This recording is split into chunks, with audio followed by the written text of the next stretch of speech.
What's poppin', Podvengers? Welcome back to another fantastic episode of the Cinestro Core. It's your boy, Blacksby, aka Optimus Prime. And today I have with me Brian Cox, Himbleby, G.I. Ho, and Anthony Ramos, Hate Account. And we are all revved up and ready to discuss the exciting Transformers Rise of the Beast, plus our expectations from for the Flash from DC. But before we do all that, we need y'all to Optimus Primal, smash the MF subscribe button so you don't miss out on a podcast that is more than meets the eye. Now, Autobots, roll out. That was hey. This is fire, man. Auto thoughts, a fire outro. I like Auto that. thoughts. Auto thoughts, roll out. Cool. Hey, listener, I want you to do me a favor. By our names, guess which one of us didn't like the movie? Guess. Yes. I think it was G.I. Ho. Couldn't have been me. Yeah. Couldn't now. All right. So who wants to start? Let's just talk about before we even get into this movie, let's just dissect the last 5 Transformers films briefly. We'll start with the first one. It was okay. It was actually I liked the first one a lot. It was good. The main First one's Transformers good. 1. Probably the Once best you of the Michael Bay movies. Without a doubt. Yeah. And then, of course, like David Johnson. Shout out David Johnson was on the episode last week. If you want to check that out, check Great it out. guy. Excellent. He basically elaborated how the 2nd through 5th movies went through problems because the writers' strike of 2008, 2009 started, and that's when they were writing Revenge of the Fallen, which I have that on DVD. I kind of liked.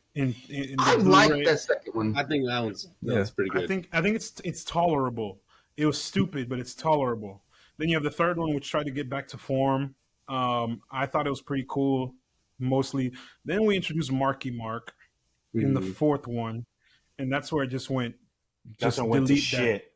Yeah, that's when it hit. It was already kind of declining, and then Marky Mark. But that one, when they added Mark Wahlberg, they took a straight dive, like a nose dive. But when you were in America, though. There was a. It got to who it wanted to get, Yeah. When you cast Mark Klansman Wahlberg in your fucking film, it's about to make gangbusters. John Turturro wasn't in the Mark Wahlberg ones either, and he was probably my favorite part. He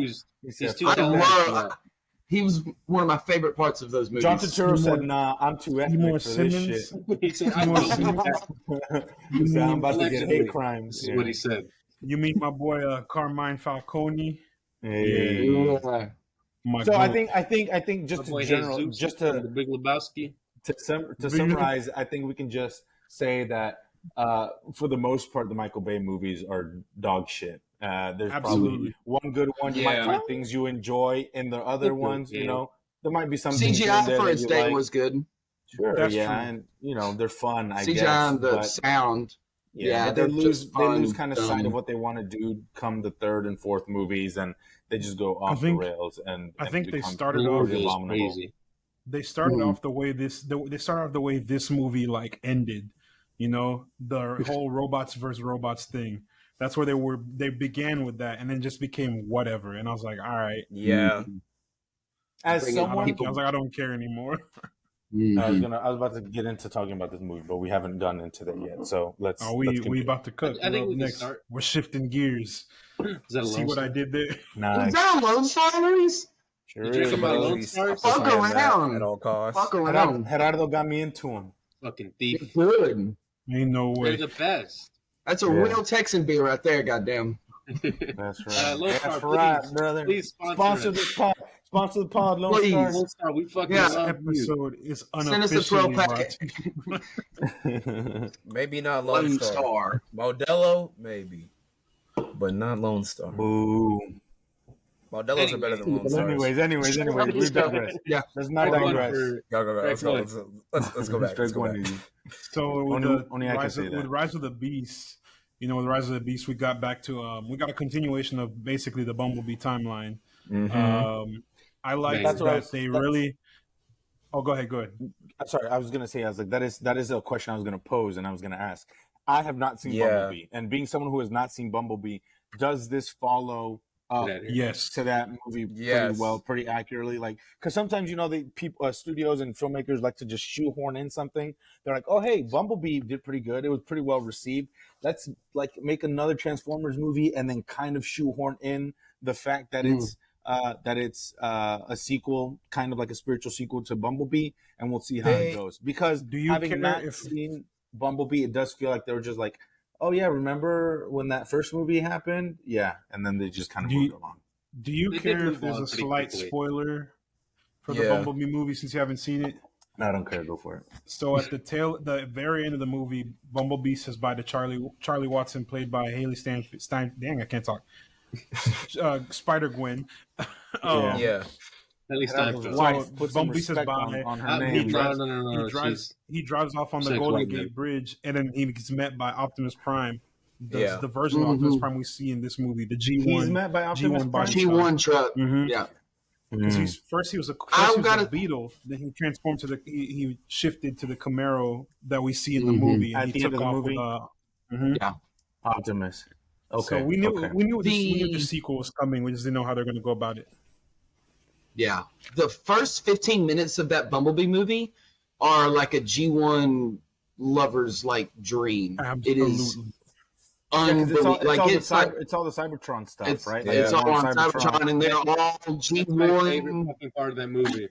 Yes, it's my favorite part of the whole franchise. I mean, I love this movie, Rise of the Beast, but like that 10 minutes is choice. Oh, incredible. Okay, so it does follow up the timeline. You should watch Bumblebee. Well. You should definitely watch Bumblebee. It's Paramount Plus. I think you'd like it. There's a lot to like about that one compared to like the Michael Bay movies. It's refreshing and fun. Yeah, and also like the action's naturally like the best part of some of when you can tell what's going on of the Michael Bay films.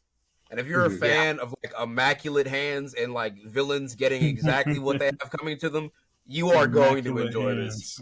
So Bumblebee, not only that, when you compare it to the Michael Bay movies, Bumblebee actually has like likable human characters. Yeah, which is always a flaw in the Transformers movies. But that one actually, I was like, okay, I like John Cena in it. I like Haley.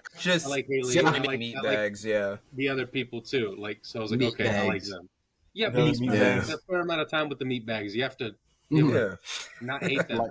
So that's one point I was going to make. This movie. That's why I like this one. Yeah, I agree. I was going to say Anthony Ramos, Mr. Hater, he's actually the best human character that we've gotten in this franchise. Yeah. I agree, bro. I agree. I was shocked. I was not expecting it. I liked him a lot more than the homegirl. Same with Wiki. Way more than Shia LaBeouf. So yeah, same with Wiki. I don't even remember what Mark's name was in the damn movie. I'll just call him David Duke. Something really American. His name was David Duke. His name was George Wallace. Yeah. Thomas Jefferson Jr. Jackson.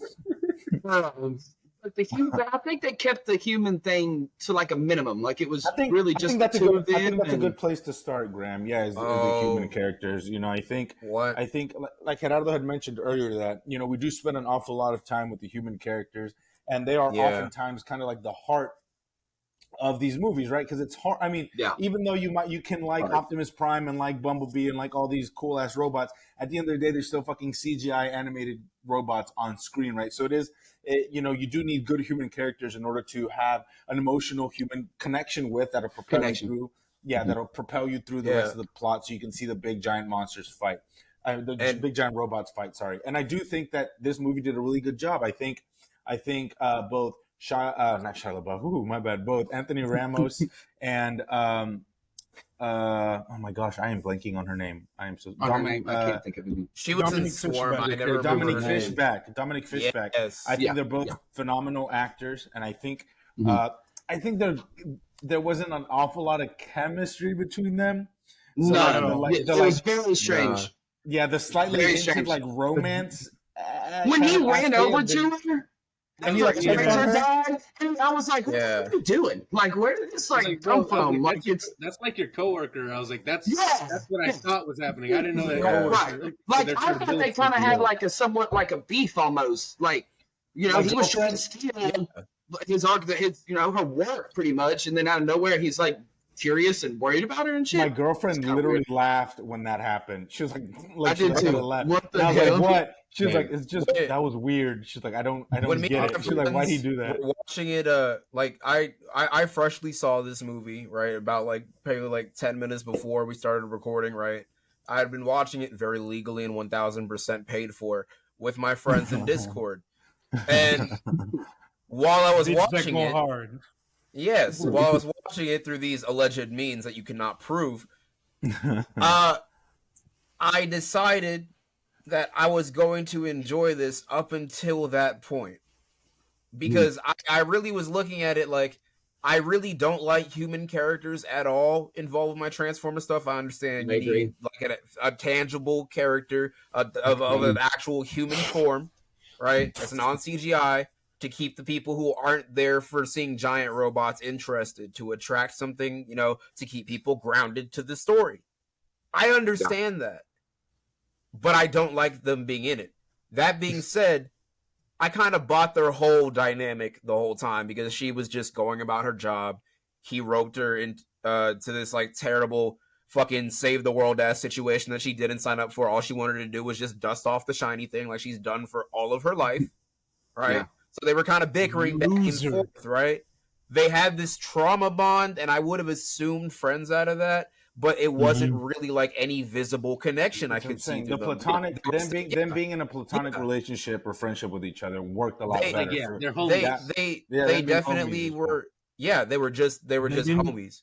But it didn't seem Sam and Michaela thing over again. But it didn't seem justified when like he was freaking out over her. I didn't see that coming. That was such like an emotional whiplash that it didn't feel like they had set up. Yeah. I get that him freaking out about it. It's just that one moment where it's just like he's being like incredibly tender. Yeah, okay. And she's just kind of standing there, just kind of like it's because there's no build up to that. It just happened. Yeah. And they're like, what? That was a reshoot for sure. That we didn't see. Definitely. Yeah. Definitely looked like a reshot. Or something was cut. When they did the character development for the Hulk, it was all off screen, so they had their build up all off screen. I guess I don't know. Their relationship is more than meets the eye. Whatever. Oh my god! What are you gonna say?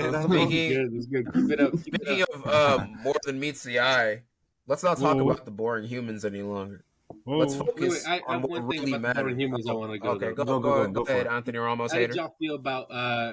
I think her name was Dominique Fishburne. I forgot her name. Elena. Fishback. Fishback. Why was she? Why did they shoehorn that she randomly fucking sings when she's stressed? Yeah, that was odd too. And that song too. I was kind of like, I like the song, but autism. I didn't.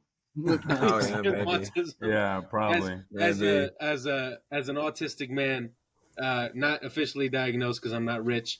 For a reason. What we do. Real. We don't just sing to ourselves. I was gonna say the first time it was I kind of got it, I guess. No. The first time it didn't make sense. Whenever they were hiding from the little fucking robot that was in the museum trying to kill them, I was like, shut up, stop talking, run away and shut up. The second time on the plane, I get it, and then she explains it to Noah that it's kind of her. She gets anxious, and that's how she calms herself down.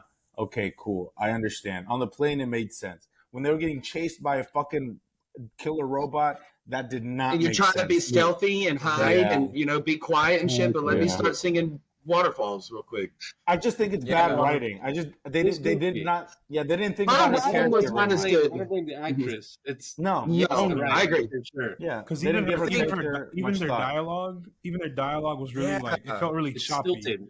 It felt like the best dialogue came from all the robots, and then followed by Noah, then the G.I. Joe dude. Oh, damn, I just spoiled the spoilers. Boo, not that no one heard that. We'll cut that. God damn it, Matthew. God damn it. So off what? My bad. Unicron had the best dialogue, too. And Scourge. Let's talk about Scourge. The Terracons in this film. Banger. Almost said Decepticons, my bad. I'm still thinking about Michael Bay and that horrendous. Anyways, it's funny you say that because they technically are Decepticons. They're just yes, ugly they are. They're versions. Oh my god! Shut up, nerd! Shut up, you fucking nerd! Boo! I know the lore. I want to know the lore. He said, "I know the lore." Shut up! Boo! I'll tell you something real nerdy. I'm joking. Well, once we get there, I'll tell you once we get there. Nothing. It's about homage.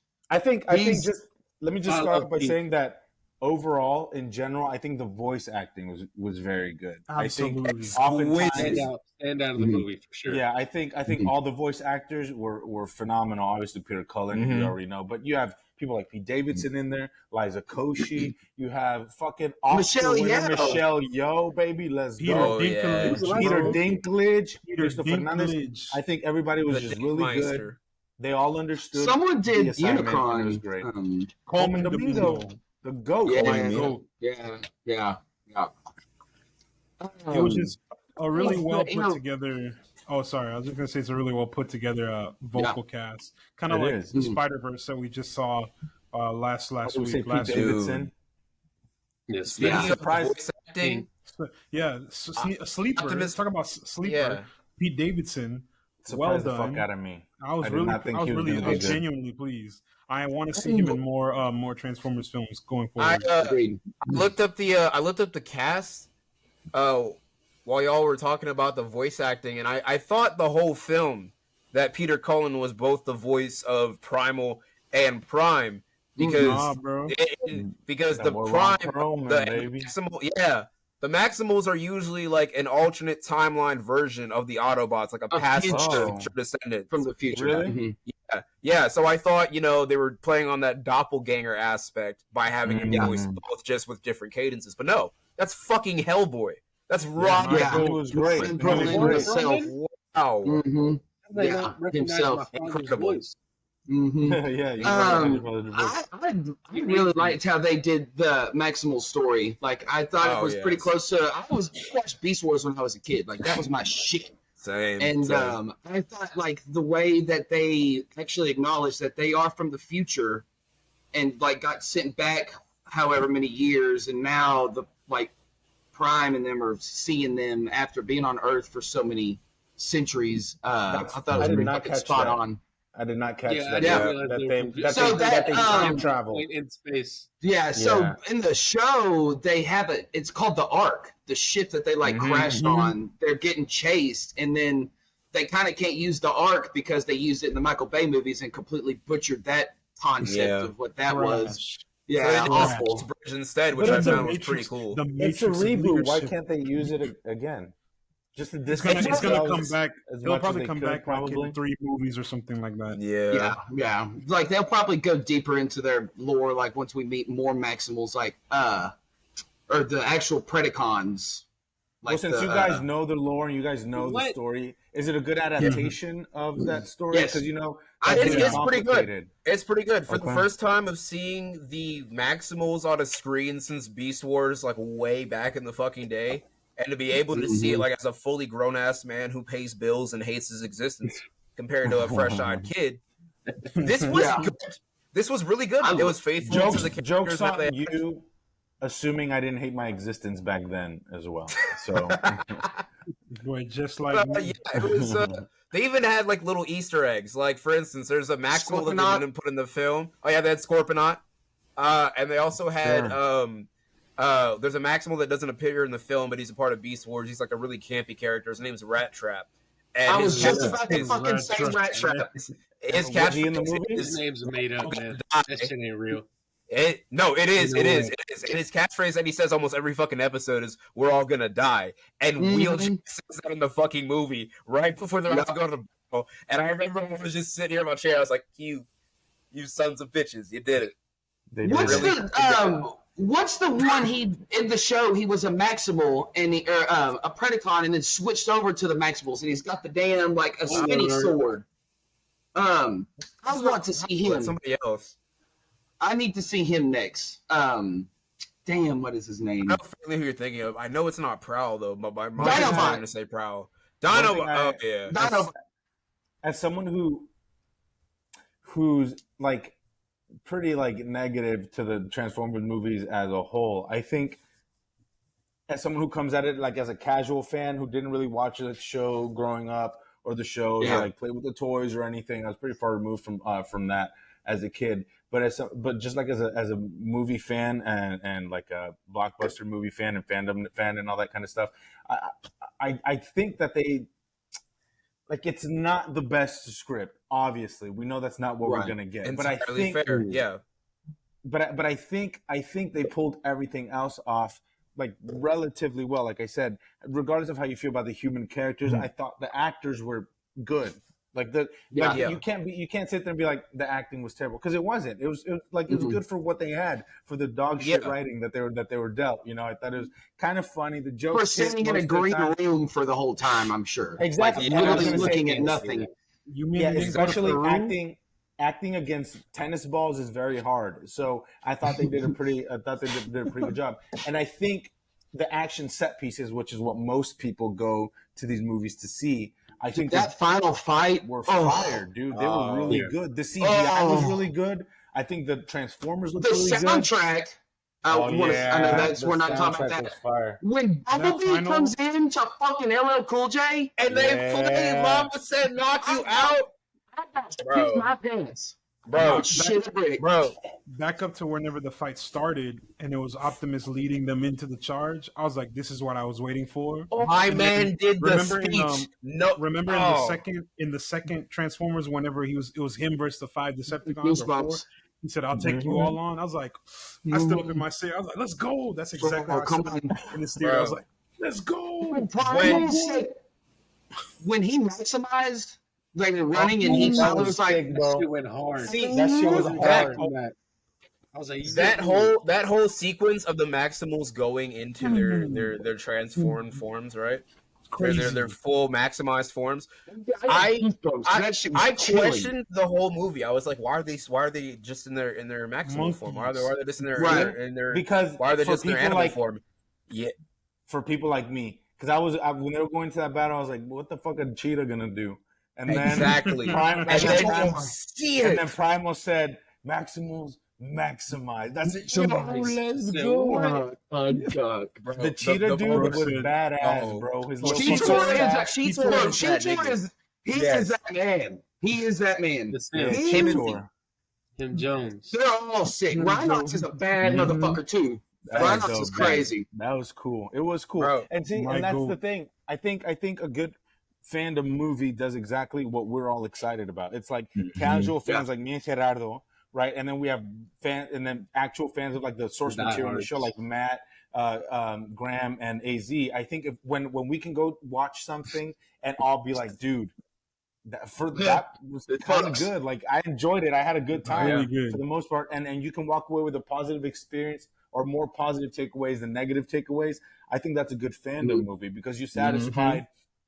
All four, I mean, not all four quadrants, because I don't know how women feel about it or older people or et cetera, but casual fans and diehard fans. Yeah, and diehard fans. I think it works very well, and I think it did what it was supposed to do as a film. Yeah. Now, I think the future of the franchise is questionable. It's going to questionable locations. Before we go into that, is there anything else you guys want to touch base on about that? I wanted two things, kind of, but y'all can go ahead. Go for it. Oh, okay. Yeah, you go ahead, Az. I just wanted to piggyback off of what Graham said earlier with Bumblebee's entrance. I was thinking the whole movie. I was like, when they bring this man back, they need to do it some great way. Because that is my boy. That is my sweet baby boy. Spoiler. And I will be damned if he just sits out the whole movie. I needed him to come back doing something cool, right? And I was thinking in my head, like, this fight is huge. There's no way that Bumblebee could be their saving grace. He's one guy. Well, I thought that too. The moment that the sparks came up, and my man walked to the front of the plane. And he put on the shiesty. I knew he was gonna cook. I knew it. I knew it was coming. What's the blue energy called? That Energon. Dude, that shit kind of pissed me off. Like it made me laugh. I was so frustrated when RC was talking to Optimus, and she's like, do you think Energon could bring him back? And he's like, maybe. That's why we need to go back to Cybertron. And then the key does the tower, and it's opening the portal so the Unicron can come on, and then it come out, and then the fucking giant plane, stratosphere. You get the shockwave, and Stratosphere is like, what is it? Energy-Cron? Energy. Oh yeah, he's like Energon. He's like, Energon. I was like, shut the fuck up. I was like, really? The one thing he needed, bro. They could bring it back. I was like, they're bringing it back in this movie. The moment that they said, the moment that they said that that it has the energy output of a supernova, and that the Energon was dormant, I was like, oh, they're gonna fucking do that. That's what happened. Okay, he was gonna come back. Yeah. But Grant, what'd you have to say? I loved Bumblebee, him coming back, but I want to say I love that he wasn't like the main focus, because he's pretty much been the main focus of the last 7 of them, pretty much. I like Mirage kind of getting his shine because he deserved it, because Mirage was amazing. Oh yeah. I like how I think Bumblebee is kind of going to not be like a side character, but kind of like his homeboy, like Mirage. Kind of. Yeah, like a partner, like a buddy cop situation. Like yeah. But Mirage, so he gives Noah that suit. That suit is from the fucking animated movie from the 80s. That is like, it's a little cheesy. It's a little, yeah. For someone just recently watched the. Yes, that's exactly like kind of what it's based off of. Was like Mega Man X or whatever that old anime was. Astro Boy, I think. I thought it was sick to finally get that suit. You see it in live action. Yeah, it was cheesy as fuck, but like, I thought what's a human gonna do with like nothing? Shit. Oh, his mask looks awful. Like the face on his nipples. Why? I don't know the nipples. I was looking for like an Autobot mask. I was like, why? Why does he look stupid? That's his face, I thought his face was kind of funky in it. That was the only CGI that I had a problem with. The girl I was with said he looked like Mr. Electricidad from Spike, not Spike Kids. Mr. Electric Boy and Lava Girl. I thought he was gonna have like a mech. Whenever Mirage said, "I need you to take the wheel," and it started transforming, I said, "Yo." But no, that would have been sick. Normal size, regular ass fucking dude fighting. Bro, Iron Man, like he's wearing a Hulkbuster suit, basically. Yeah, but no, you got this little ass kid fighting evil Crons or whatever the fuck their name is. Evil Crons. Antagonist Crons right whatever the fuck their right now. Bad guy Crons. Antagonist Crons. I just thought in a movie that had a lot of like kind of like cheesy lame moments that worked for me, I thought the suit was just kind of like I thought it was cool, too much, but I was just like, it looks like shit. It looked really bad. It didn't look good. It didn't look good. Mirage. So spoilers, I guess. Mirage dies for a little bit, but I thought that post-credit scene. I was going to say this earlier. We were kind of talking about like the subgenres of like Autobots and Decepticons and shit. Like you've got what are they? The like combiners that were in the triple changes. The combiners are like they're like work guys. They're like work trucks and shit. And they all form to make Constructicons. Yeah. Those are which are combiners. Yeah. But I think that Mirage is gonna be a fucking junk con now, because like I think he's gonna like probably form his own little like spec ops team, kinda. The Junkacon? Yeah. Dude, that sounds wrong. That's racist. That sounds horrible. It's like that Drewski skit. That's got to be racist. Like a slur. That was the dirty Junkacons. You mean the junkie? They tried to do those during the Michael Bay ones, but I wanted to bring in some like, more combiner teams and with those two twins, the twins that were just stupid. The twins were awful, and then it was Brawl. It was like that big shit desert. Fuck, I can't think of the damn name. Devastator. Yeah, Devastator's a bad Constructicon. That was cool. I got one for y'all. So speaking of Mirage, y'all remember in the Michael Bay verse Transformers, that red Ferrari 485 Italia?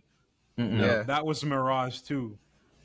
His name was Dino. Oh yeah, back in. Mirage. I was like, bro, what is going on here? But then whenever we were watching this one, and he was talking about his various forms he could transform into. Also, big shout out for the touchback to the Indy car that he usually transforms to in the comic, in the cartoon. Yeah. He also said a Ferrari, and I was like, hold on, I caught that. Michael Bay reference. Michael Bay reference, slight Michael Bay reference. Also, there's a Mark Wahlberg reference too. I was like, y'all not slick. I caught that. They said Marky. When they said that's racist. I thought of Mark Wahlberg too. No, yes, but I like that little van guy though. Yeah, Wheeljack. That's Crystal. Wheeljack. Yeah, Wheeljack. That's interesting. When y'all mentioned that joke from the Michael Bay movies about those two like racist caricatures of like what were they, Jamaican Autobots or whatever? They were supposed to be just black people. Black people, yeah, the stereotype. I think they handled a situation like that rather adeptly, well in this one. Where they have a Mexican actor, Cristo Fernandez, voicing Wheeljack, and Anthony Ramos is Puerto Rican, and Cristo Fernandez has a Hispanic accent, and they had a nice little exchange, and they talk about where'd you get that from? I didn't want to assume you spoke Spanish, and Wheeljack says that's racist, and I just thought it. I don't know. I just think seen how badly the Michael Bay movies handled that situation, I think they handled it very well, and I thought it was a nice little joke. It's interesting because also usually Wheeljack was in there too. Those old movies, he was that Mercedes Benz, the scientist. I just don't like how they mishandled a lot of stuff. With the mustache. We need to bring back the boss movie. Jazz is an OG from the comics. Jazz is he's a bad fucking man. He got ripped in half by Megatron in like 30 seconds. I was like, this is so bad. What's interesting with what Luis said about the characters and their races, I did find it interesting because Wheeljack is historically, like, at least continuity wise, from what I remember, one of two. He usually flip flops between them depending on like what continuity. Like I think in Prime, he's German, right? He's usually Scottish or French. Yeah, and he's usually like a much more sleek car, like a what do you call those? It's the car that Tony Stark drives in Iron Man 2 when he's doing the fucking Audi. No, the type when he's doing the race. Those types of cars. What are they called? F1. Formula One's car. Yeah, he's usually one of those, like a sleek design of that. But they changed it up for this one and made them into a what's it called? Volkswagen. Into like a Volkswagen. Yeah, I thought he was gonna be German when he pulled up with this Volkswagen. But that would have been cool. I want them to bring Rodimus Prime in. Like I think that Hot Rod shit up, bro. That's Rodimus Prime. Rodimus. Hot Rod in the OG movie from the 80s. Optimus Prime. Okay. He dies, and I'm just saying. What about when? No, I'm joking, Graham. I'm kidding, bro. I'm kidding. That's what cool. About I'm sure they will. When are they bringing the Dinobots back in this bitch? Gangs. Ultra Magnus. Well, how do they hopefully in the second one. I just want to say, I think it's really cool how Scourge would take his victims fucking. I honestly love how he snatched the chain, and he would then proceed to weld that shit onto him. Yeah, it's badass, bro. Scourge was awesome. That was cold-blooded. Scourge was badass. Unicron was sick too, and I'm like, we have seen nothing of Unicron, and if they bring in Galvatron, the real Galvatron, dude, that's going to be insane. Is he stronger than Unicron? No, Galvatron is a Megatron from the an future timeline, yeah. Who Unicron ate Megatron and made a deal with him and was like, I'll rebirth you pretty much, but you are my servant now. And that he was pretty much like the bad guy in Beast Wars. Basically, yeah. Crazy. Was Megatron and the Decepticons in Bumblebee? No, Decepticons were. I don't remember. I don't think he was. Hold on. I don't. Megatron was in. He was on Cybertron. The Cybertron battle, yeah. Okay. And it was best shot of that Cybertron. Two guys. Dude, the Shockwave shot of him in Bumblebee. Oh, that got me. Oh, I need Shockwave. The Decepticons that were in what's it called in Bumblebee were Dropkick and Shatter. So Yes. I was asking because I favorite want to say that I think it's a very good idea creatively to not have Megatron in either one of these movies. Yes. I think Not the yet. fact, not yet, exactly. Yeah, I think to distance themselves because he was in like every motherfucking movie, Michael Bay movie, basically. Kept coming back. God, that one that they made him Galvatron when he was like the nanotech transforming made me sick. Terrible. That shit made me sick. They still had him voiced by the original actor. They had him as Frank Welker, but even that, I was still like, that can't save you. I see what you've done, and I don't like it. That's the one that had TJ Miller in it, right? Mm-hmm. That's the fourth one. Yeah, we don't respect. Yeah, with TJ Miller. Pill. TJ Miller pack, bro. Beans pill. That one also had. As much as we slandered the Bayverse movies, that one did give us one of the best Decepticons I've ever seen in those films. Stinger? Lockdown. That boy came with a gun face from his face. Boy had the optics mask. I like that guy. I think it's a cool. I don't like that he had hair though. That shit was gross. Crazy. He had hair. It was weird. Yeah, that boy put Optimus Prime in the ER. Who can do that? Tell me which robots can do that. Give besides me with one clip too. too. Loco and a 9. I have that shit done in like 2 hours. Give him a 4 Loco, a 9 in like 5 minutes. He's got it. Give me going to the scrapyard. Give me a traumatic life experience and a bottle of water, and I'll take him down myself. Trust me. Damn, he said I'm taking him down raw. Speaking of Optimus Prime, I think I really like this interpretation of Optimus Prime. I mean, again, I can only compare it to the Michael Bay movies in which he's righteous and the great leader, and he's not. He was a murderer in the Michael Bay films. Right, criminal. Right, but he's like the way he carries himself. Sociopath. The way he carries himself is he's just like a very like a righteous kind of character, right? Like a very stoic, exactly. And I like he's dead. In this movie, he cut out a little bit. Oh no, he ran out of energy. Oh no, he was so passionate about it. Look at that face. Did I freeze? Someone Did I go freeze? John Surge. Did I freeze? You froze. You ran out of energy. Somebody took your spark, bro. I know. Am I good now? Did I unfreeze? You're good now. You were talking about this interpretation of Optimus, though. Yeah. You said he was a righteous leader. Yeah, I like this. I like this interpretation of Optimus Prime, where he's just kind of like he's kind of an asshole, and he's kind of a dick, and he's kind of like and he's also very kind of self-centered and selfish, and he's not perfect. And then have an arc because at the end he's not the same character as he was at the beginning. I just thought that was really, I just thought it was neat. Because not every Transformer character, not every robot, for lack of a better term, got an arc like that. So and, I think that's a good point to give the characters arcs in his movies. Mm-hmm. I think that's a good point because, like Primal, is a descendant pretty much of the Decepticons. The Maximals, future or whatever, and he told Optimus was like, "You are the reason that I am called Optimus Primal. You are the hero of pretty much the race." So it was kind of like cool to see. Say what? I said I did catch that, but I didn't take that to say that he was from the future. I just thought they were all really old.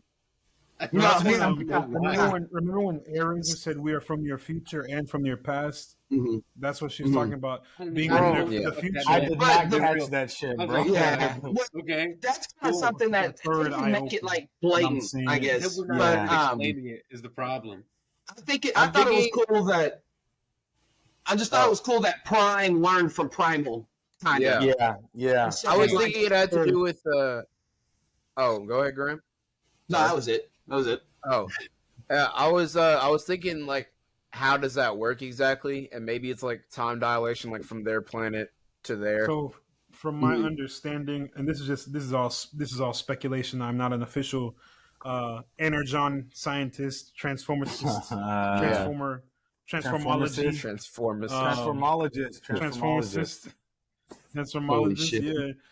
Whenever they use the transwarp key, I'm pretty sure it bent like time and space and transported them to the Earth and everything.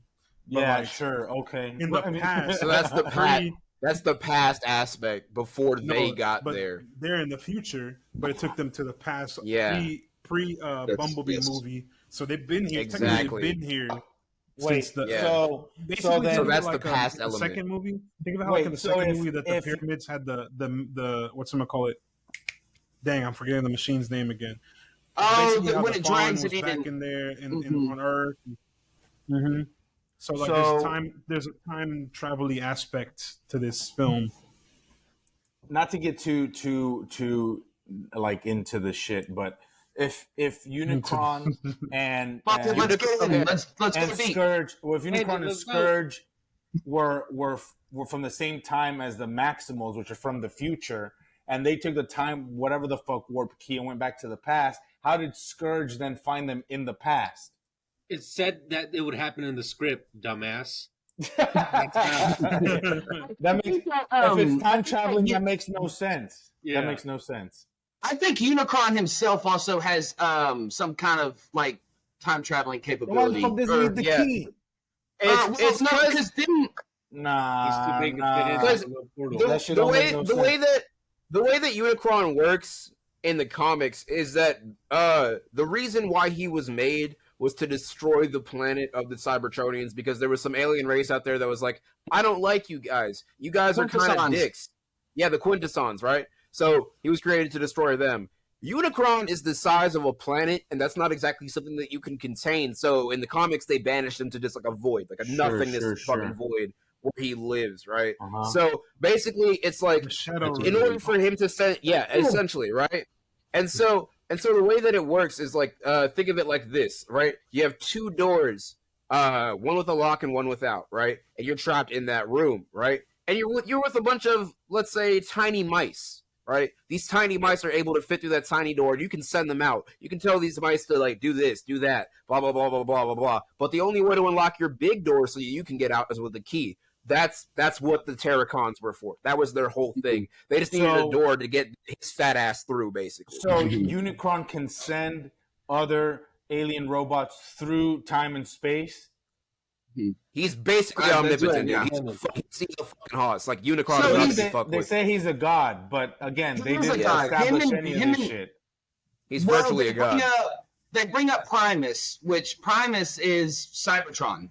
And Primus is the reason that Unicron can't use his full potential because he's the one that banished him into that realm. Well, he can send Scourge, little small Transformers or whatever. That makes sense, but within the context of the film, the movie, that makes no fucking sense. Yeah, this easily. Yeah, I didn't like a mid-scene would clarify that whole thing. Me and Graham would have cooked this. The robot fighting was cool though. Yeah, that's what matters. With the Transformers movie, that's all that matters, honestly. You can have a good story, but if the action is sick, the robots honestly, look good. I wish it would have been a little prologue. I mean, prologue where they explain all that stuff with Unicron. Just Ram and AZ show up on the screen and they tell you. Yeah. Well, I think that they'll probably build into it, Primus and even Unicron. Yeah, Unicron. They're just such a big deal that, especially with this planned trilogy, at some point they're gonna have to, and it's probably gonna be Primus himself that explains. But I mean, for the within the context of this movie, I just think it would have made sense to establish that Unicron can send Scourge through time and space because it makes sense how they got to the past if they're looking for the one thing that can send them through time and space. You know what I'm saying? It's just if the MacGuffin is the thing that can send you through time and space, you need to explain how Unicron can do that as well, because how the fuck did they end up in the past? That's the point from the people that write the Transformers movies. Yeah, that's the point of the transwarp. That's not how this works. There's fucking robots that turn into cars, man. Why would that's the point of the whole thing? It doesn't make sense. It's also a movie. It's not a show, so you don't get enough time to, establish lore and stuff like that. And you just it's also a Transformers movie about giant robot aliens.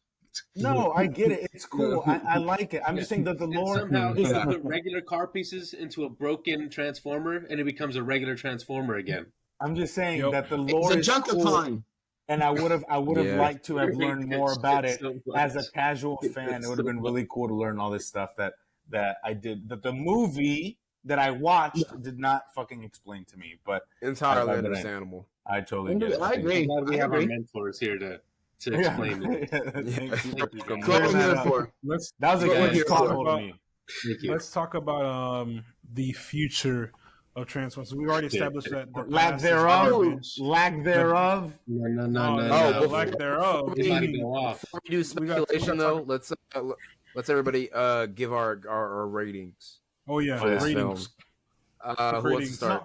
Wait. I think we need to talk. I think we need to talk about this portion of it because it affects the rating of my film. I hated the ending. I hated the teaser. And I hated this shit with a passion. And here's what we'll do. We'll talk about the ending. We'll discuss the future, and then we'll do the rating, and then we'll move to the next. We'll transform to the next bit of this podcast episode. God, I was getting a lot of mileage of that word. That was good, right? Clutching it up. Let's just go out and say there's a teaser. No, there's a fucking G.I. Joe teaser. There's a G.I. Joe in credits. They said Snake Eyes will return. They said Snake Eyes will return in G.I. Joe form. They said Henry Golding will return. This movie. That movie fucks. This movie lost. No, it does not. Lost the people who made this movie lost their goddamn mind. Tying this in with G.I. Joe, bro. No, I have no idea why the fuck they're doing this. I see the vision. What's going to happen? I know why. So basically, Hasbro only has like 3 fucking profitable. Power Rangers, this, and G.I. Joe, and they already fucked up Power Rangers. Bro, I'm telling you, that My Little Pony collab finna go crazy. Go for it, man. Go for it. What we got here is so they're gonna have to find their Kevin Feige of Hasbro, right? Because Hasbro, like you said, has Power Rangers, G.I. Joe, Transformers, etc. I don't want it. G.I. Joe is the next. G.I. Joe is already established in cinemas. It's garbage. It's the three-peat of trash. It's the biggest pile of garbage I've ever seen in my life cinematically. I thought it was cool. This is too kind of fun. You don't know better. We had the first movie was G.I. Joe. Was it Rise of Cobra? It was horrible. Mm-hmm. And I was like, okay, they can't make it any worse. Then they brought Retaliation.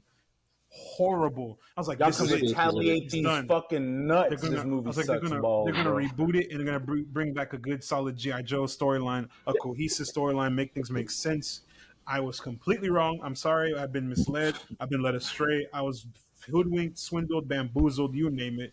They made Snake Eyes, and it was completely garbage. Top 5 worst films I've ever seen in my life. It made me want to jump into traffic and do push-ups on I-35 while the road is just cars coming up and down. Busy. It was so bad. So what I'm thinking is what's going to happen to break it to you, this new reboot is not going to be good either, bro. I see the vision. Because in the comics, they had G.I. Joe and Transformers crossover, and what's going to happen is they're going to find competent people because they're going to first hear this podcast episode and realize, okay, we've been cooking every theater, every studio that's made garbage, and they've corrected their mistakes. Bro, so they couldn't tell one story that had anything to one story that talked about like time travel and time dilation. They could not adequately explain that within the context of a fucking movie, yet you think they're going to be able to tie in 2 completely different universes that are owned by the same toy company? I mean, absolutely. It's the same universe. It's not that complicated a universe to tie in. It's just guys who have like special guns and shit, and they have like cool little spaceships. Yeah. You got little dudes with swords who are fighting on top of helicopters. That's it. Okay, I get what you're saying. Is going to be working with the Decepticons. I mean, it's so simple. It's so stupid that it'll work just fine. Here's my thing. I think stupid and simple. Okay, I guess I'm in the minority then. My thought process is G.I. Joe is a brand within itself, a pretty big brand. Like even for I think kids was a big brand. Yeah, for certain people of a certain age. But the same people who like Transformers movies are the same people who like G.I. Joe movies. Okay, I find it hard, right? Because G.I. Joe has its own lore, has its own stories, has its own comics and shows and all this history behind it, right? How are you going to make a movie that has both Transformers and G.I. Joe characters and focus on each of those different, that lore and then tie it in at the same time and make it work? I don't think G.I. Joe is going to be that big of a deal in it. I think it's going to be like two. I think it's going to be like 2 or 3. I think it's going to be like 2 or 3 GI Joe characters.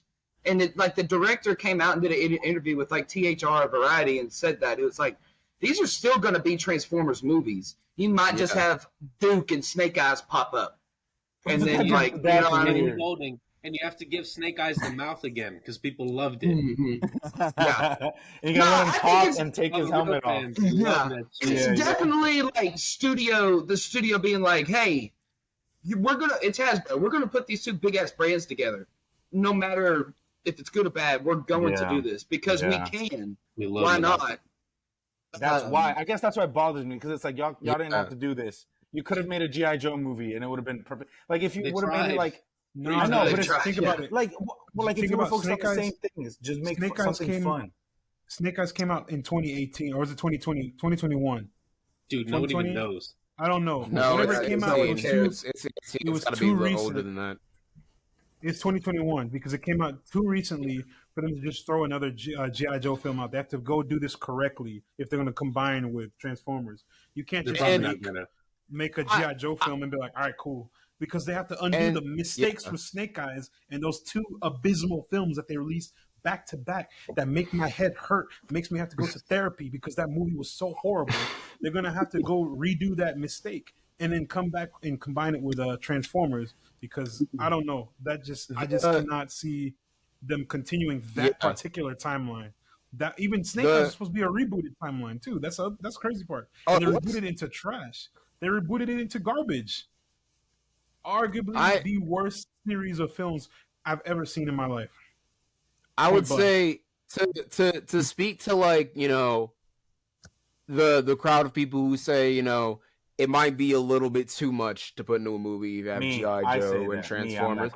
Okay. to the Luis community, right? Think about this, right? It does seem like it would be difficult to shoehorn, you know, another separate group of people, some sort of shadowy government agency or like just another group of characters to focus on in these films with all this craziness going on. That is fair. That is a valid concern. You are allowed to have this opinion just as much as anybody else is allowed to have theirs. But I will say this. Think of them not so much as just G.I. Joe, right? Them shoehorning another franchise. Think of them on a smaller note, right? Yeah. Just coexisting in this universe. Think of them like S.H.I.E.L.D. in the MCU, right? There's all this craziness, all this wacky bullshit. You have literal fucking gods flying around. You have motherfuckers in wizards' capes doing this for 45 minutes and calling it cinema. You have all this amazingly fantastical pieces, all these elements and craziness that you're seeing on screen. And that is a little bit much to shoehorn in, right? But putting a little government agency that's just, you know, on the side, occasionally doing things, right, doesn't necessarily hurt. S.H.I.E.L.D. does fucking nothing in these movies. I think you're absolutely right. I think y'all have just convinced me. I think you're right. I think the way I was looking at it was G.I. Joe is introduced, and now they're going to be in the next Transformer movie. Then we're going to have 3 G.I. Joe movies. When in fact, it might not be like that at all. It might just be you have 4 or 5 Transformers movies, and there's G.I. Joe is the agency. Sprinkled in it. Is in the movies, and then that's it. We don't get a show on Paramount Plus. See, that's the thing. I think my fear is that they've tried G.I. Joe, it doesn't work, and so my fear is that they're gonna try it again, as opposed to doing something differently with it, which is probably what they're gonna do, which is what you're talking about. My theory is like this, right? The Bay movies, as dog shit as they are. Collectively, even individually, they are pretty bad. They made a shit ton of money. They were critically panned. Several people did not like them, including major critics and major media outlets, but they made a fuck ton of money. That's why Transformers is able to keep going.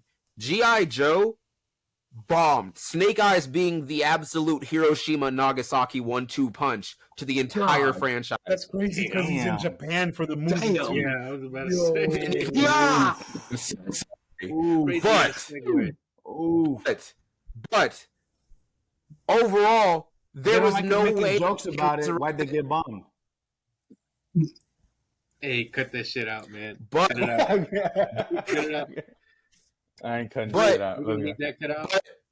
But the thing is, that franchise bombed horrifically. There is almost no salvaging it. The house is burnt to the ground, and there is just a vacant lot there. There is nothing they can do.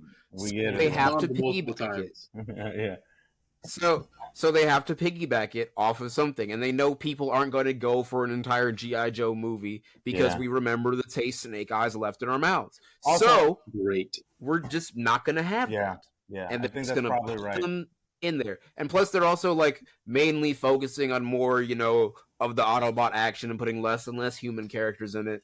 Well, also, so G.I. Joe doesn't matter that much. Yeah, I think G.I. Joe also gives them an opportunity to like do something with the human characters who, and it for the most part, because for the most part, they're the least interesting part about the Transformers movie. So I guess you're right. It does give them something to do. Also, I think G.I. Joe's a stupid ass name, and I also kind of hate it because of that. So there's that. But you know, that's just me being, you know, biased. I do think that that power suit homeboy got Noah has. I do think that's gonna like. It's like a precursor to G.I. Joe's, like their power suits. G.I. Joe movie like, where have those suits. It's pretty much. It's almost like the same thing. Yep. Mm-hmm. So I think that's gonna tie into them. They're gonna like probably share technology like they do in the comics and shit. I'm kind of excited. It was a nice ending, though. Also, I would agree with you on that, though. It came out of nowhere and was one of the most forced things in a film that I've seen. If they had sprinkled it in throughout the movie, like little, I don't know, government. Well, if they would have made spying on Noah, like a shadowy figure comes and visits his mom, asks for him or something, or like on the news, you see somebody like we us at the government will have our people take care of this. We know something happened in Peru, whatever. I guess that would make more sense. It just happened so abruptly and out of nowhere that it was jarring and it frustrated me, I guess is what it was. Basically. I want to add to what Luis just said.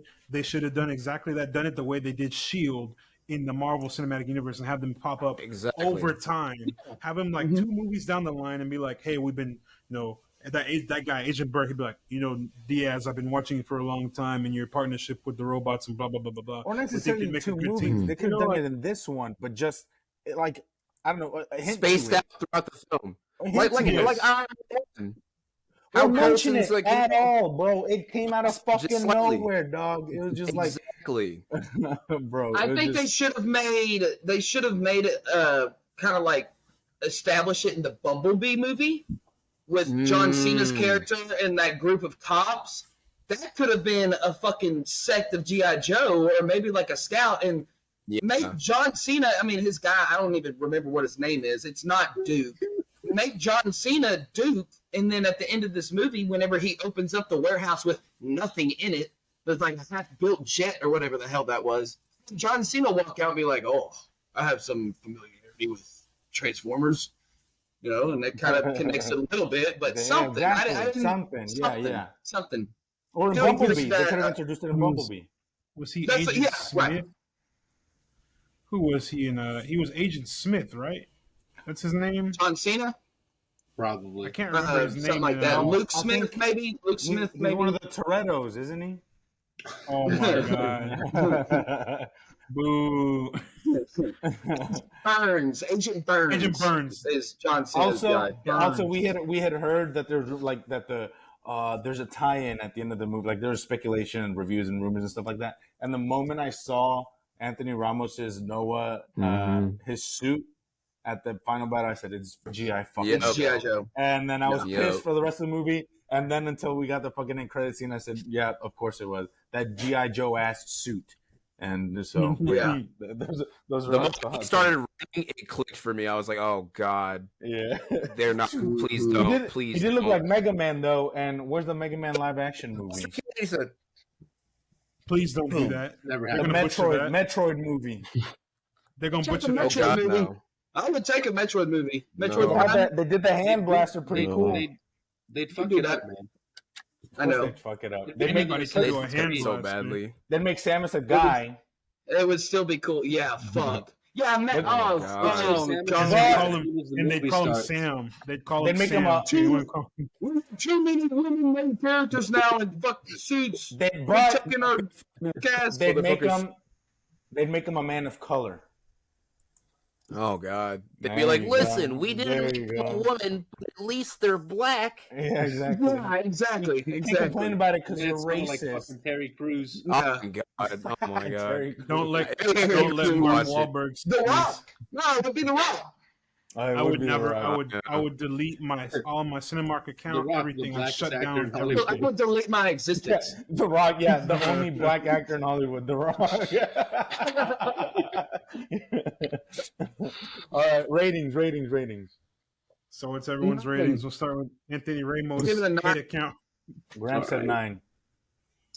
Let's say 9. Okay. AZ. All right. I liked it. I like the fuck out of it. I gotta give this shit a 9.5, man. I don't understand why. Damn. I enjoy. Look, I'm fresh out of it, like I said, and it's pretty goddamn good. Yeah. It's good. I've seen it All 3 right. times. Damn. It's been out for like 6 days. I'm not fucking It's been playing out for around, like bro. 5-6 days. You paid for that. I mean, I also paid No, to see it because I watched it paid, legally. I paid one time, and then I got a subscription at the other 2 times.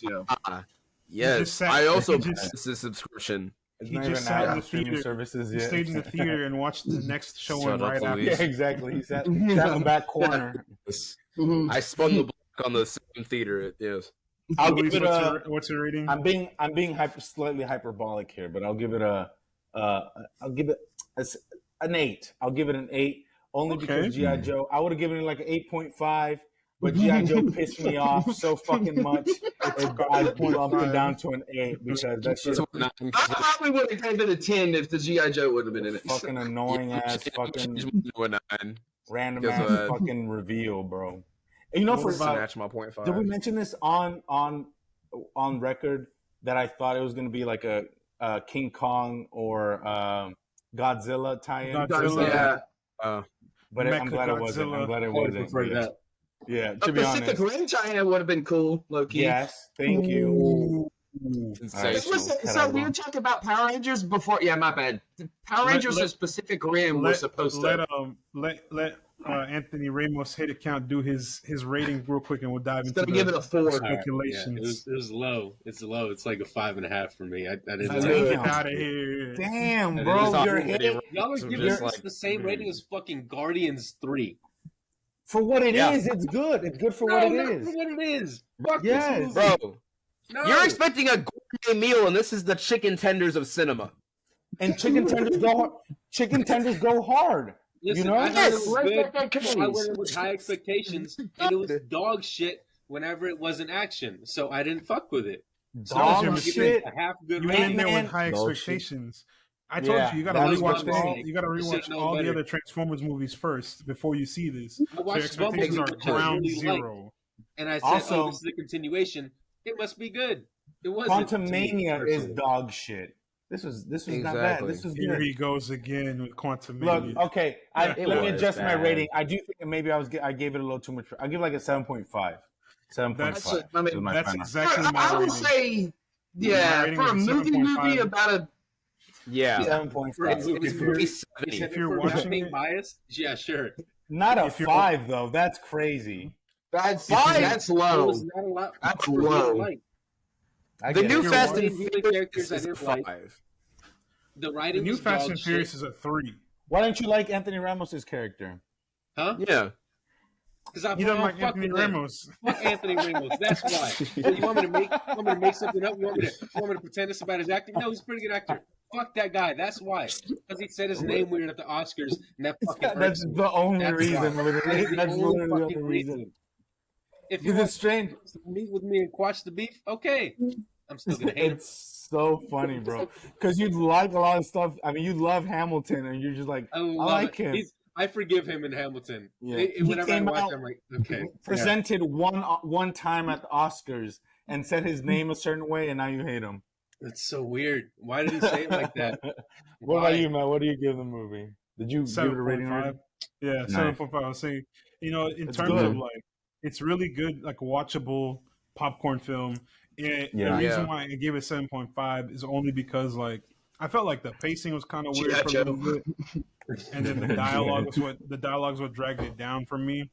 Okay. But otherwise, everything else, like the action was great, the visuals were great, CGI was fantastic, except for the suit, the mech suit. That's the only part that was like, oh my god, yeah.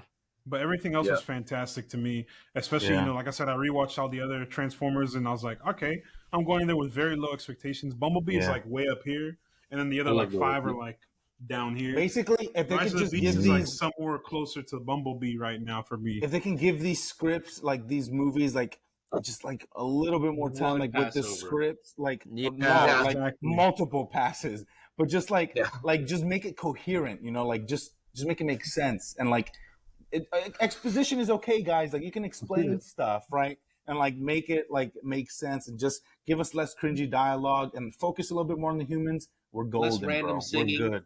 During high tense fucking chases. Yeah, exactly. Yeah, but but overall good, except for Gerardo, who hates Anthony Ramos. I get it though. Overall, that's me with Peyton Reed. I understand. It bogs me down. We all have those. I just think mine's warranted. My hate, you know. I think overall though it's still a solid film that's gonna really prove to. We'll see if it stands the test of time with the future of the franchise. We'll definitely see if it stands the test of time. Speaking of the test of time in the future, talking about a movie that's sprinting into theaters on Friday. The Flash, or it's like as I like to call it now, the trash. Because after seeing all this, the CGI, the crash, I like that. The CGI and the cameo thing, and we're gonna dissect this a little bit. There's a lot to talk about. Oh yeah. Let's start with the big elephant in the room, the maximal elephant in the room, Ezra Miller. AKA Reverse Flash. This dude. They're out here just being like all types of criminal activity. They basically went on a GTA crime spree across the United States. Oh, we're talking about somehow. I know who we're talking about. Somehow they are still having all these like this movie still coming out. They're still getting all types of like, oh, they changed and they're acting good and this is a good film and blah blah. I don't care. He abducted a child and the child's mother. They got a cult going on. I listened to a podcast that was talking about kind of like the PR and marketing perspective of the whole Ezra Miller case and kind of like the whole situation. And they were like, Ezra Miller like put out a statement back in August of last year saying that they were going to seek help for the mental health issues and kind of went on hiatus for like 11 months at this point, right? So they've been out of the news for a long time. So most people who are going to go see The Flash, one, aren't up to speed on anything they did, and two, don't give a fuck, right? So it's like if you already don't give a shit, and then on top of that, they've been out of the news for 11 months at this point. I'm a hater. It's like really like, what are you losing? Hater. You know, so I get it, and it's like, but then that also does bring up the question of, you know, look at the Jonathan Majors allegations, right? The Ezra Miller stuff is pretty like they haven't gone to court yet. Damning. It's pretty damning, you know. So it's like, and it's not just a one thing, like a one-time thing too. It's right. Multiple. They're a felon. Yeah, but that's a completely different conversation to bring up, like on a completely different episode, because we're gonna be here for hours talking about like, you know, just like the implicit biases of people of color dealing with allegations as opposed to a white person of color. Person of a white person. Yeah, a person who's a white person of color, bro. Talk about Rachel Dolezal. A person who's pigmentally challenged. Exactly. Pigmentally challenged. Yeah. Bro said I would say white person of color. That is melanin deficient. I would say one of the key factors I feel like is driving a lot of people is I don't know if y'all saw it, but there was a I think it was with a special effects producer on the show on the film. He said something along the lines of, "This film is so good, you will forget all of their crimes." Damn it! Which is a wild insane. statement. Which is a wild fucking like absolutely batshit statement. Remember, I feel like what Bucky said in Civil War. I remember all of them. I remember I even just pulled up the list of crimes that Ezra committed across the entire United States. This dude, look at this dude. Oh my gosh, bro. Man, this is not okay. I don't care. He was accused of assault. He was accused of kidnapping. We'll be here for. They were accused of kidnapping. My apologies. We'd be here all freaking night. By the time we finish our discussion, the movie will come out. Even pre that I don't even want to call that a statement. Just that big line of words together, creating a what the fuck. People had it in their minds as they were seeing all of this Ezra Miller news. Wow, this movie's incredibly, like, just in trouble. It's in muddy waters. There's no way anyone's going to be able to see this. DC's going to can it like they did with Batgirl and all their other movies. Except they were still doing it. They were still heavily marketing it and heavily enforcing it. They're like, we believe in this film. This film is so great in spite of everything Ezra was a part of. That would have sunk any other movie. But this movie persisted, nonetheless. So there's a crowd of people I feel like are mainly seeing this movie to be like, nah, I gotta see this shit. They looked over like GTA, they looked over assault, they looked over child kidnapping, all of that to release this. This shit gotta be fire, and they're just gonna sit back like this. Go ahead, I'll wait. I missed like 20 minutes because my internet is fucking dog shit. But I don't know if you guys covered this already. But I wanted to mention the fact that I think a bit James Gunn and DC in the ass. They bit themselves in the they shot themselves in the foot, saying this is the greatest comic book movie. He said of all time, right? And he said it's one of the greatest. They said Tom Cruise called him and was on the phone for 15but minutes talking about how this is the best comic book movie ever made. Shut the fuck up. Absolutely not. There, it happened. But I'm saying, like I just think that's such a stupid move. Like, you should have tempered expectations. You should have said it's great, we're really proud, whatever. But like saying, like hyping it up so much and then releasing the dog shit trailers you guys released. That's the DC and then curse. The Super Bowl trailer was not bad. It's everything afterwards. Everything after going that. on. The actual effects. Because Luis, remember we were watching the Super Bowl and that trailer came on and we were like, this is about to be a banger. And then now last week I saw that clip of the Flash, Supergirl, and whatever they're calling alternate Barry, like jump out of the plane, out of the Batplane. I was like, what is Dark that? Flash? I was like, what is the meaning of this? Red He's gonna be Death, Dark maybe? Flash. It's so obvious. No, he's wearing that black suit, that black Batman Black suit Flash. that's painted red. No, Dark Flash. Dark Flash, yeah. Because he's gonna somehow he's gonna run through. Yeah, you saw that. Yeah, they're like gonna give him. He's getting that lightning bolt through his chest. That's gonna turn him into a Dark. They're like Flash. he's making. It's the dumbest storyline. No, what do you do a Flashpoint story without Reverse Flash? Exactly. Have you guys talked about the leaks at all or no? Bro, here we go. We don't even have to segue into that. Let's just step right into it. The Flash leaks. Yeah, there's leaks. When I saw those cameos, I was like, oh yeah, there's disgusting. The soundboard works. Let's go. I don't even know. I like how you said in the outline, don't use the soundboard, and you proceed to use the soundboard. I fixed it. I did something. There's a let's just say, Gerardo, I want to know. Someone in real life is dead, and they make a cameo in this movie. Ray Liotta comes out. Yeah. Hold on, no, and then one of them is not dead, and they CGI him. Well, yeah, that's true. That's true. I meant the actual actor. Who is the it, actual man? actor is Tell dead. me. Yes, Christopher Reeves. Christopher He Reeves. is dead. Nicholas Cage's Superman is in there. He's not fucking dead, but they CGI'd his face. Nicolas Cage is in it too? Yes, because he was going to make space. Because he missed out on Across the Spider-Verse for this. No, he was supposed to make a Superman movie back in the day called Superman Returns. And that's like lives. what this is with Superman Lives. Yeah. Brandon Ruth. So they, instead of getting Brandon Ruth, who plays Christopher Reeve's Superman, canonically, they disturbingly use Christopher Reeve's face. And the end scene. I'm about to just spoil it, because should I? Like, have y'all know what the end scene is? Oh no! Fuck it. Bro. Wait. Spoilers for everybody listening. Yeah. We're about to ruin the Flash. I'm gonna watch this movie on my birthday, and I still don't. Wait. Can we even release stuff? Like, allegedly, this happens. Oh no! We can. Well, yeah. Oh yeah. Why not? Because this is going up before the movie comes out. This comes out this by the time this episode comes out, people have already seen the movie. So yeah. So okay. Really?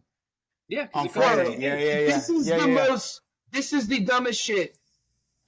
Barry fixes, or no, he doesn't fix. He accepts that his mother needs to die, but he fixes that his dad doesn't go to jail for it. Completely wipes out Snyder's line. He doesn't go home to Ben Affleck. He goes to George Clooney's universe. Let's go. George Clooney, baby. Let's go.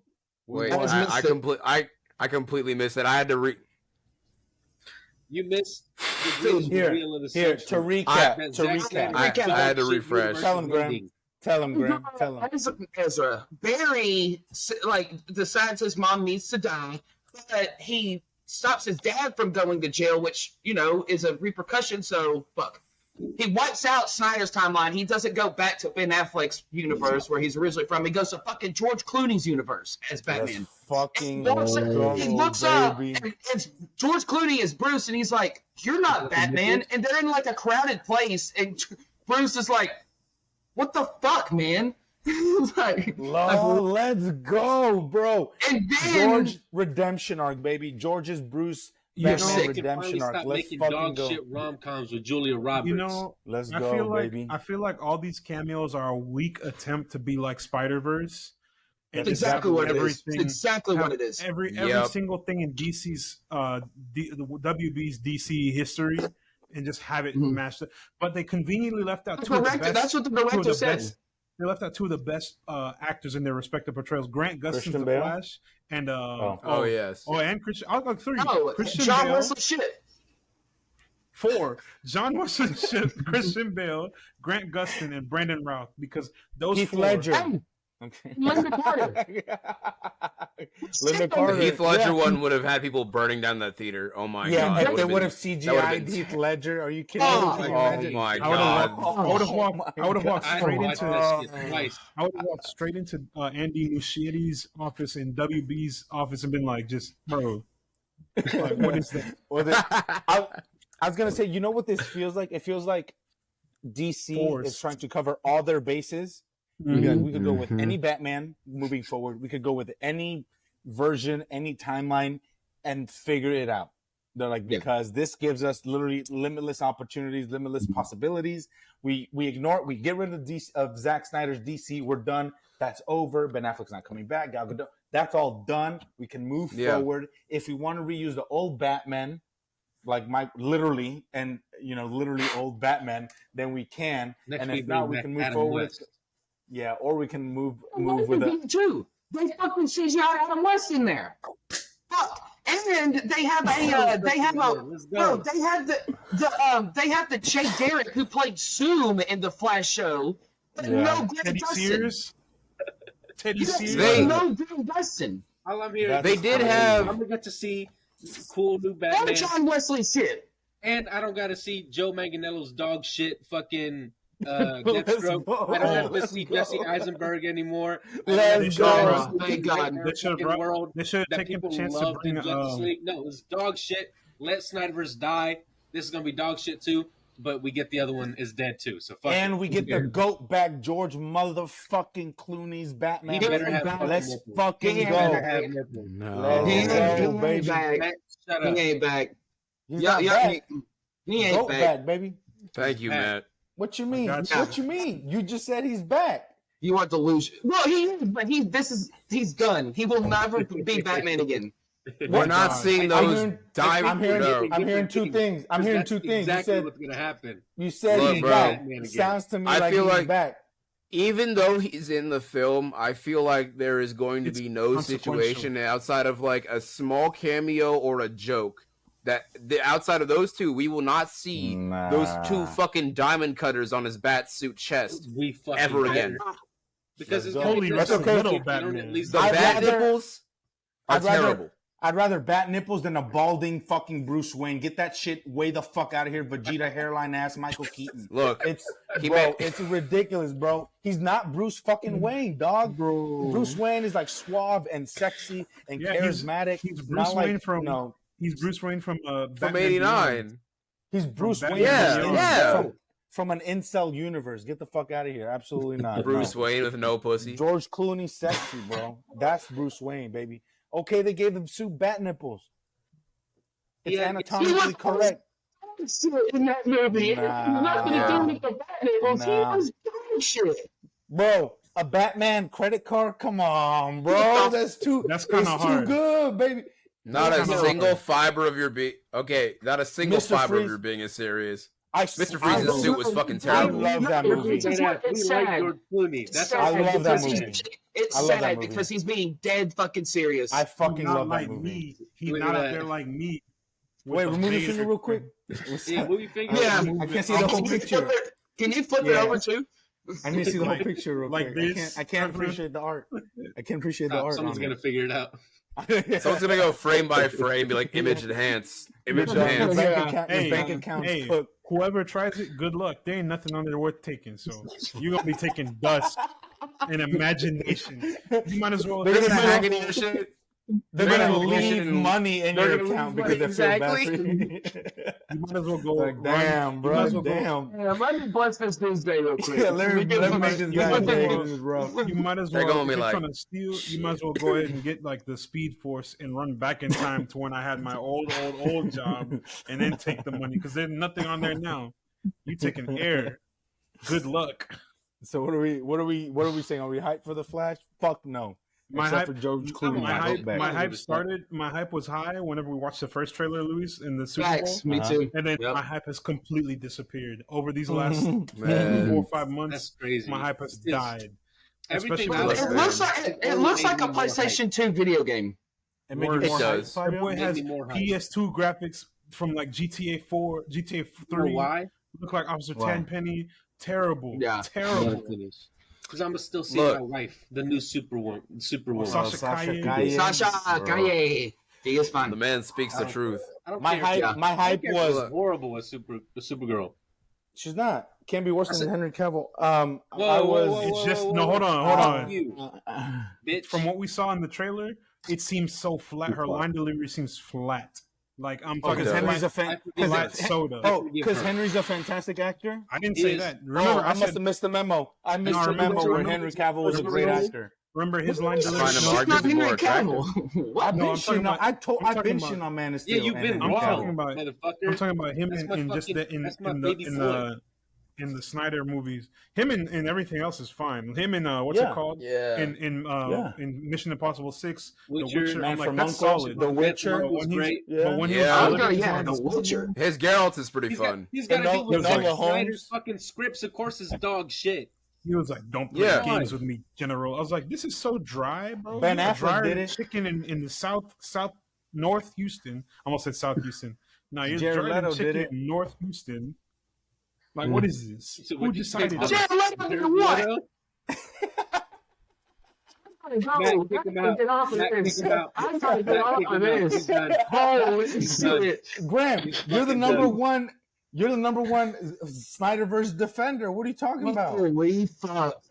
You're the number one Snyderverse defender. Look. Fuck Jared Leto, I'm joking. I hate Jared Leto. You're being serious. Man. No. I am.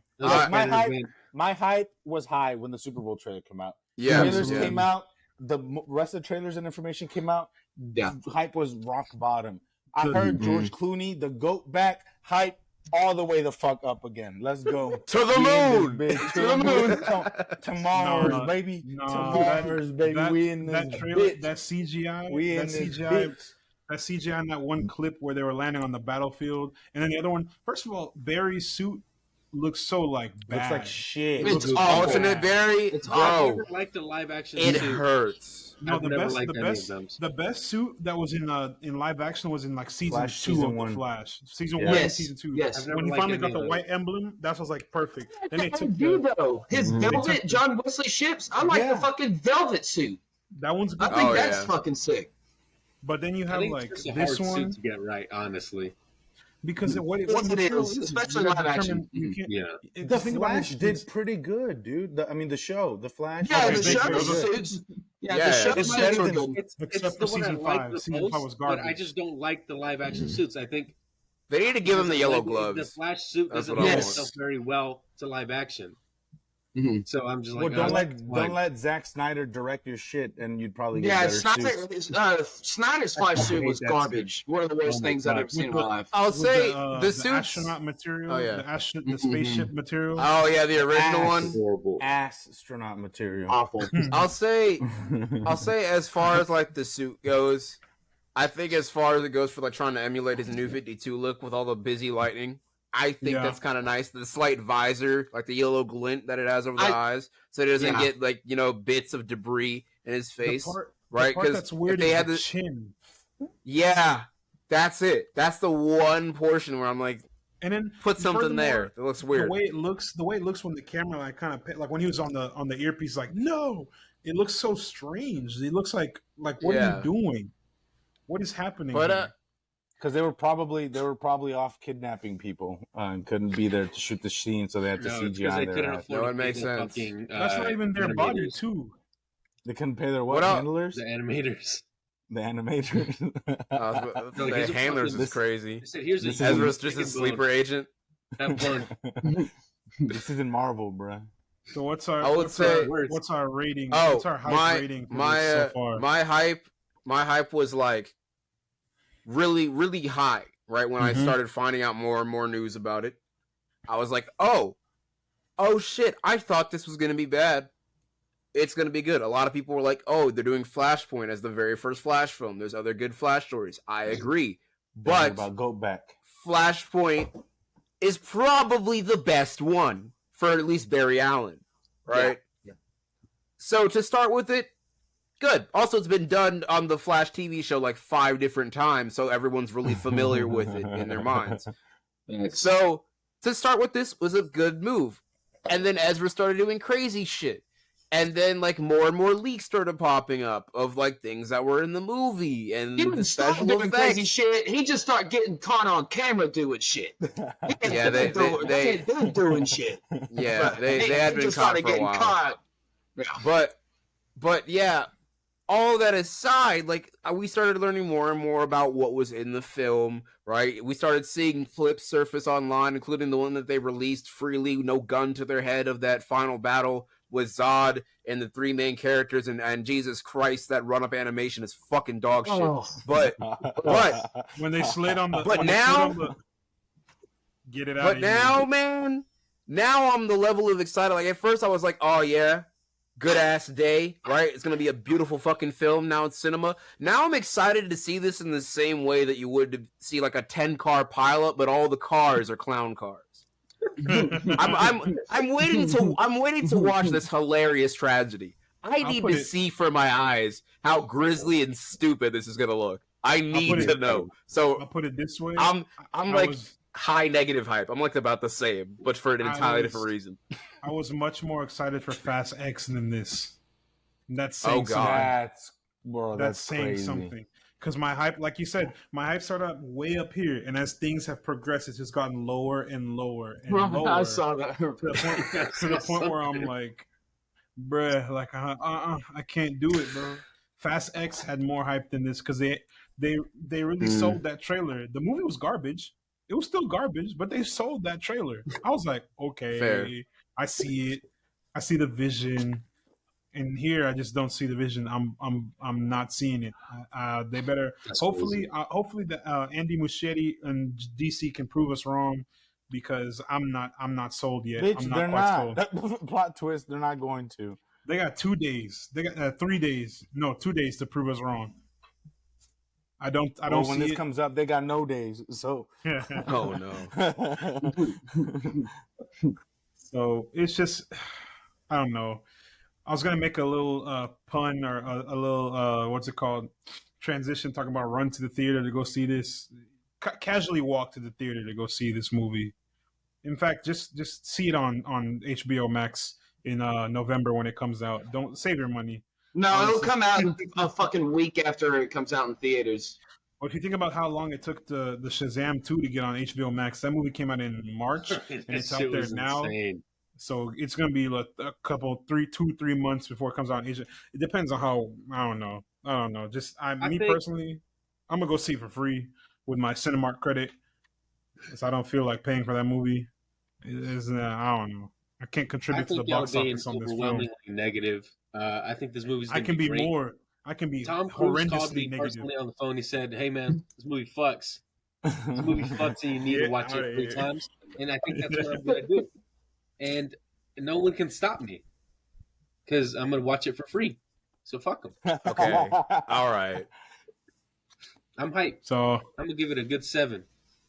A 7. So long as it's better than this Transformers. You're on a scale are you talking about like on a scale of 70? 0 to 70? No, 7 is the top. It's 1 to 7. That's a negatory.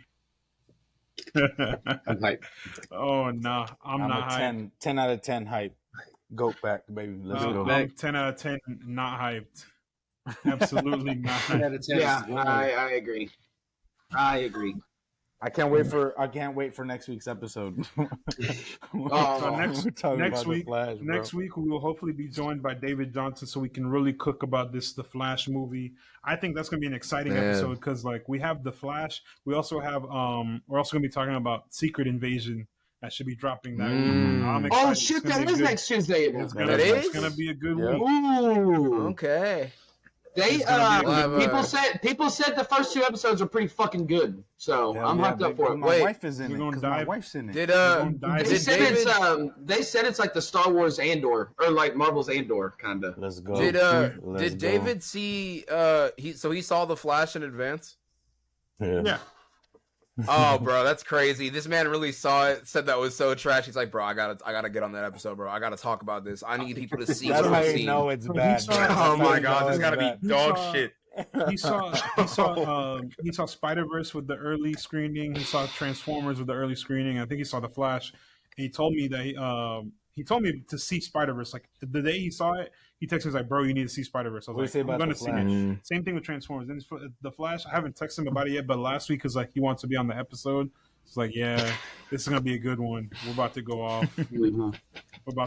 Man, so he was right about Transformers. I did enjoy it. Yeah, it was good. Right. So we will see if we will enjoy. We'll see if we will enjoy the Flash. But that is Transformers had. Oh, sorry. Go. Sorry, no, never mind. Go ahead. Finish after off. No. That's a joke for off camera. Yeah. That's on the director's cut. That's on the director's That's on the cut. Patreon. That's on the Subscribe for more. But yeah, we will see if we will enjoy. We did enjoy Transformers. We're gonna see if we'll enjoy the Flash. But as for today, that is a wrap for today's episode. We appreciate y'all watching and listening to our channel. Be sure to follow us on all platforms at Cinestro Corp to stay tuned on everything we've got coming up this year. Go ahead and Ironhide smash the MF like and subscribe button. Show us how much you enjoyed this episode by ratcheting up that 5-star review. Nice. Whether it's this podcast, send our podcast and YouTube channel to your friends, your enemies, family, Autobots, Decepticons, Terracons, Predacons, Antagonocons, as Luis will call it, coworkers. Antagonocons, baby. Put it in the group chat. Send it everywhere to the Evocrons. Thank you guys, and we'll see you next time on the Sinestro Core. Peace. Peace out, fellas.